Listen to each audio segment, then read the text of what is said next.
Okay, I want to share with you Nancy's half bath. I kind of did some fun things in here, more for me maybe than for her. But we've got our signature 0 threshold entry, no steps. So you got to really think about that because often your tile and your wood floor are at the same thickness.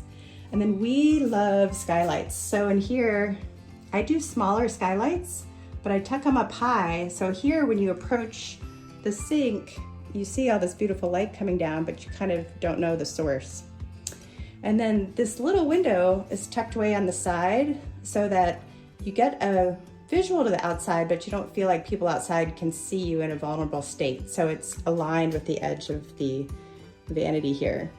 And then also love spending a little bit more money on fun tile in small spaces. So you can see this great yellow tile by Artistic Tile is fun. It's got a beautiful texture.